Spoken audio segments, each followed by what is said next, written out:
This is an ABP Life podcast.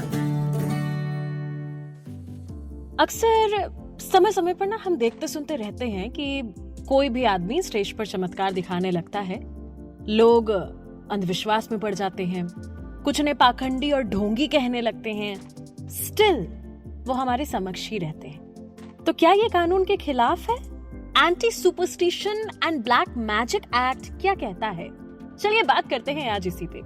किसी व्यक्ति को खुद गॉड मैन कहने और स्टेज पर चमत्कार दिखाने को लेकर क्या कहता है कानून, आज इसी पर बातचीत करेंगे सुप्रीम कोर्ट के अधिवक्ता विराज कदम से।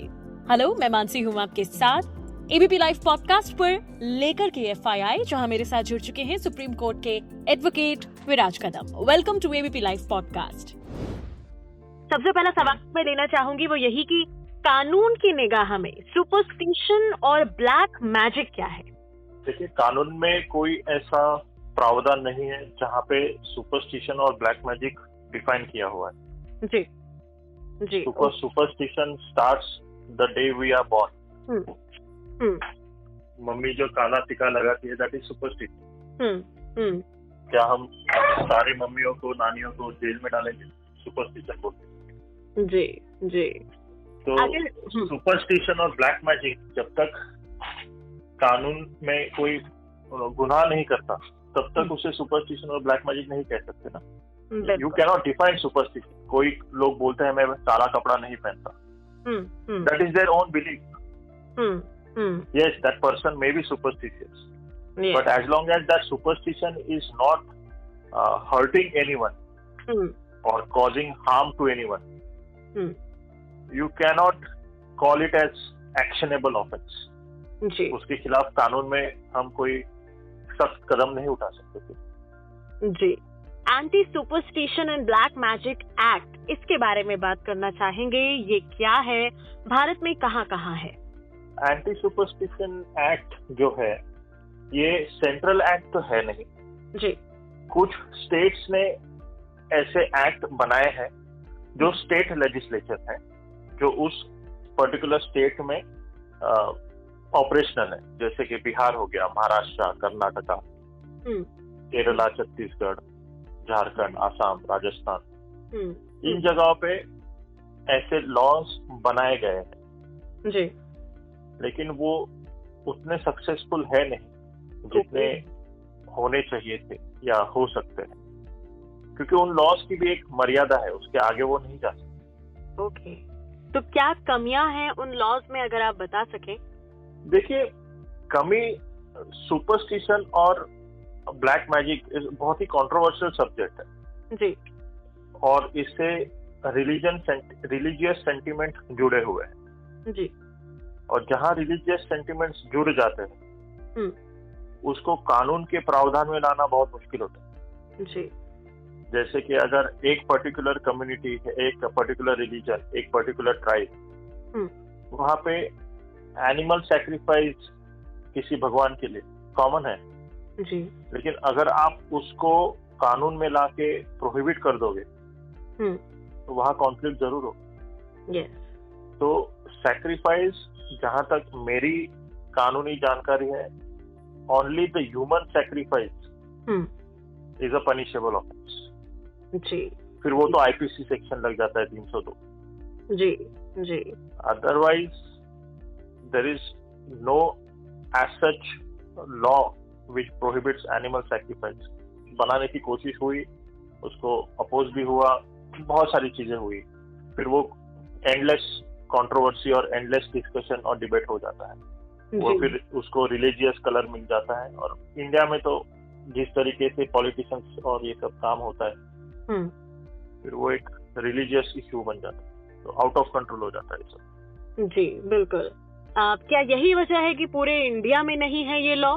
क्या आपको लगता है इसकी जरूरत है पूरे इंडिया में हो ये लॉ लाने की कोशिश अगर कोई गवर्नमेंट करेगा तो भी मुझे लगता नहीं ये लॉ पास होगा।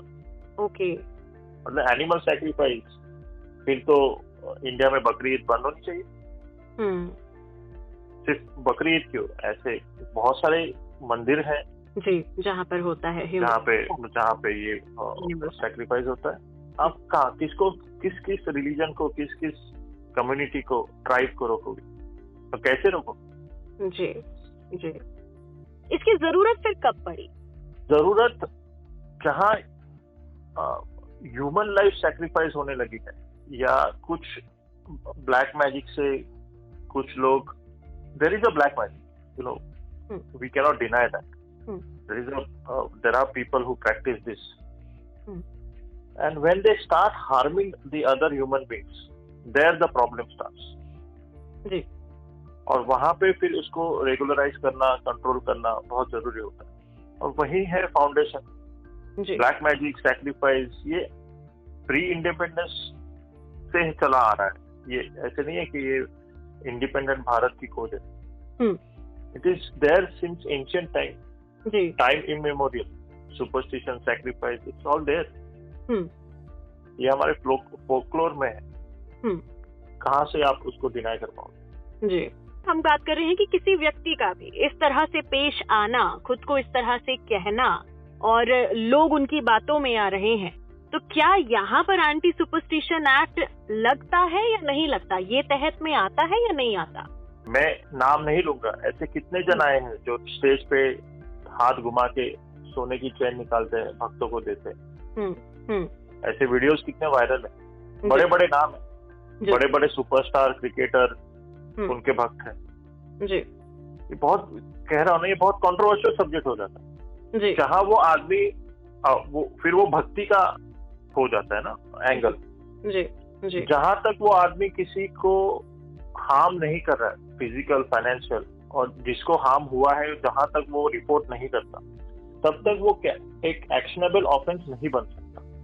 ऐसे हम यूट्यूब देखेंगे तो ऐसे कितने वीडियोस मिलते हैं जहाँ पे मतलब ज़ॉम्बीज की तरह कुछ लोग बिहेव करते हैं, और कोई गॉडली फिगर आके उनको कहता है कि मेरे शरण में आओ, सब कुछ ठीक हो जाएगा.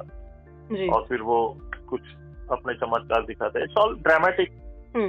It looks like some funny video. लेकिन क्या करें, ये सब चीजें हो रही है ना देश में. और जब तक कोई इनके खिलाफ कंप्लेंट नहीं करेगा, तब तक ये पनिशेबल ऑफेंस या कोई भी ऑफेंस नहीं है. ऑफेंस नहीं कहला सकते हम उसको. जी जी. उसने क्या गलत किया है वो हमें देखना होगा. अगर कोई आदमी ये कहता है कि मैं भगवान का रूप, ठीक है, अगर उसके कहने से कुछ नहीं होता. यहाँ पे लोग मानने के लिए तैयार है ना उसको भगवान. Problem is there. Problem is in the mentality ना. अगर मैं कहता हूँ कि मैं भगवान हूँ और 100 लोग मान रहे हैं इस बात को, तो बाकी लोगों को हम यही पूछेंगे ना कि उनको क्या आपत्ति है. आपको नहीं मानना, भगवान मत मानो. जिनको मानना है उनको मानने दो. That is freedom of speech, expression. संविधान में हमें पूरा फ्रीडम दिया है. मैं जिसको चाहे भगवान मानूं, जो रिलीजन चाहे मैं अपनाऊं, उसकी प्रैक्टिस करूं, as long as I am not hurting the sentiments of any other religion or any other person and his belief. I am well within my rights to do whatever that I want to. जी जी. अगर हम foreign में बात करें, क्या इस तरह के कोई कानून है? भारत में तो आपने बताया. फॉरेन में सुपरस्टिशन सिखाया. जी, ये भी है. कुछ हद तक सुपरस्टिशन है कुछ लोगों के. मैं बोलूं, अगर I don't know whether you are aware of this. जैसे कि फेमस क्रिकेटर रिचर्डसन, वो एक च्युइंगम पूरी मैच में खाते थे. ओके. तो वो टेस्ट मैच 5 दिन जाएगी तो वो 5 दिन एक ही च्युइंगम खाते थे. ओके. तो it is your belief. Sometime जैसे कि Sachin Tendulkar will always wear his left pad first and then right. तो it is his belief.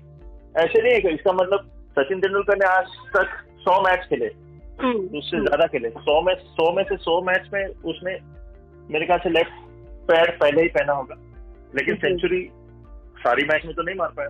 It's his belief system. Yes जी. जो उनका विश्वास है, एज लॉन्ग एज वो विश्वास से किसी को आपत्ति, मतलब हर्ट नहीं हो रहा है, किसी का नुकसान नहीं हो रहा है, you can not punish that person. Yes.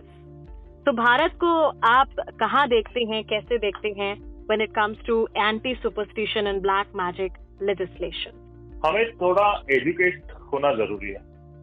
Anti superstition को आप इरेडिकेट नहीं कर सकते। यस, ब्लैक मैजिक को आप जरूर रेगुलराइज या कानून के दायरे में ला सकते हो जी और आजकल जो हो रहा है ब्लैक मैजिक को लेके रिलीजियस कन्वर्जन, जी वो एक ग्रे एरिया है एंड मैटर ऑफ कंसर्न। जी उसको लेके आपको, मुझे पता नहीं आपको जानकारी होगी या नहीं, सुप्रीम कोर्ट में एक याचिका डली हुई है जी कि आजकल ये जो स्टेज पे चमत्कार दिखा के लोग एक पर्टिकुलर रिलीजन को अपनाने की बात करते हैं, उसको कर्व करने के लिए, उस पर कंट्रोल, अंकुश डालने के लिए याचिका है, सुनवाई चल रही है।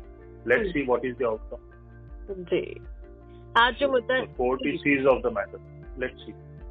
बिल्कुल, आज जो मुद्दा उठाया गया है anti superstition law and black magic act, इससे जुड़ी कोई अन्य जानकारी जो आप देना चाहेंगे जो हमने आज के इस मुद्दे में कवर नहीं की? मैं एक बताना चाहूंगा, एक अटेम्प्ट लोकसभा में हुआ था विच हंटिंग को लेके, बिल इंट्रोड्यूस किया था, but that could not be passed. Okay, we don't know why could not get passed. इसके पहले भी बहुत सारे अटेम्प्ट्स हुए, सुप्रीम कोर्ट में पिटिशंस डाली गई जी सुपरस्टिशन को लेके, ब्लैक मैजिक को लेके या रिलीजियस कन्वर्जन को लेके, लेकिन हर एक का देखने का नजरिया अलग है, इवन जजेस का नजरिया अलग है जी। और एज लॉन्ग एज सबका इशू यही आता, मतलब सबका कहना यही आता है कि जब तक किसी इंसान की जान नहीं जा रही है, हम उसमें कुछ कर नहीं सकते जी। So only human sacrifice is punishable offense. जी, thank you so much mister Viraj Kadam हमारे साथ जुड़ने के लिए एबीपी लाइव पॉडकास्ट पर। मैं मानसी हूँ आपके साथ। इस ऑडियो को प्रोड्यूस किया है ललित ने। सुनते रहिए एबीपी लाइव पॉडकास्ट।